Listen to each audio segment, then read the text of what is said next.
एक गृहस्थ था और वह जाति का चंडाल था और उसने एक मंत्र सिद्ध कर लिया था और उस मंत्र के प्रभाव से वह असमय में ही कुछ समय में ही आम के वृक्षों में मीठे पके हुए फल को लगा देता था और फिर तोड़ करके बाजार में बेच लेता था।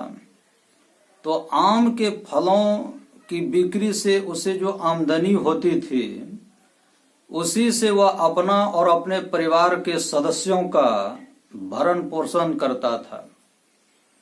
और उसके पास एक ब्राह्मण युवक आया और वह उससे मंत्र सीखने के उद्देश्य से उस चंडाल गुरु की बड़ी सेवा शुश्रूषा सच्चाई के साथ करने लगा। और एकाध वर्ष बीतने पर चंडाल की पत्नी ने चंडाल से कहा कि देखिए, आप इस ब्राह्मण युवक को अपना मंत्र और मंत्र को सिद्ध करने का उपाय बतला दीजिए। यह आपकी बड़ी सेवा किए हैं, बड़ी निष्ठा के साथ सेवा किए हैं, करते हैं। तो चंडाल ने कहा कि सो तो ठीक है, पर यह युवक जो है यह विशेष बुद्धिमान नहीं है। मंत्र की शक्ति इसके पास सब दिन ठहर नहीं सकेगी। तो पत्नी ने कहा कि क्या होगा, फिर भी इसे बतला दीजिए, क्योंकि सेवा बहुत की है। और पत्नी की बात मान करके चंडाल ने उस ब्राह्मण युवक को मंत्र और मंत्र को सिद्ध करने का उपाय बतला दिया। अब उससे युवक ने क्या किया, युवक से चंडाल गुरु ने जाते समय कहा कि देखो, यदि कोई तुमसे कोई पूछे कि यह विद्या तुमने किससे सीखी है, तो बिना लज्जा और संकोच किए बिल्कुल बेहिचक कह देना कि चंडाल जाति के एक व्यक्ति से सीखी है। तो युवक ने नम्रता पूर्वक कहा कि ठीक है गुरुजी, मैं ऐसा ही कहूंगा। और यह कह करके वह चंडाल और चंडाल की पत्नी के चरण को छू करके अपने घर लौट आया। और कुछ ही दिनों में उसने बड़े परिश्रम से मंत्र को सिद्ध कर लिया।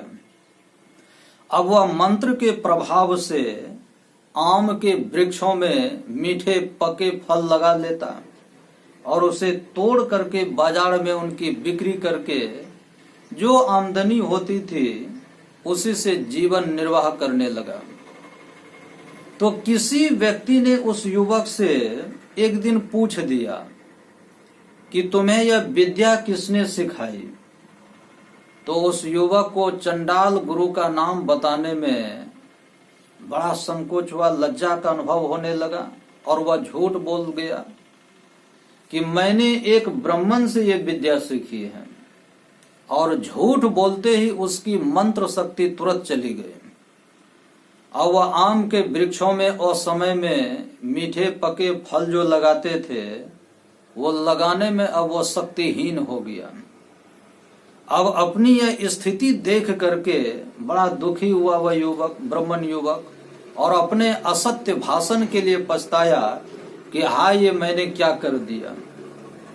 अब युवक जो है दौड़ करके अपने चंडाल गुरु के पास गया और अपनी गलती को कहा, बतलाया और क्षमा मांगी।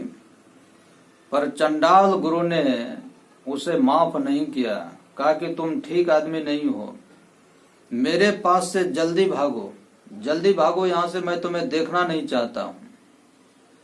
बड़ा दुखी हुआ और निराश होकर के वह युवक घर लौट आया।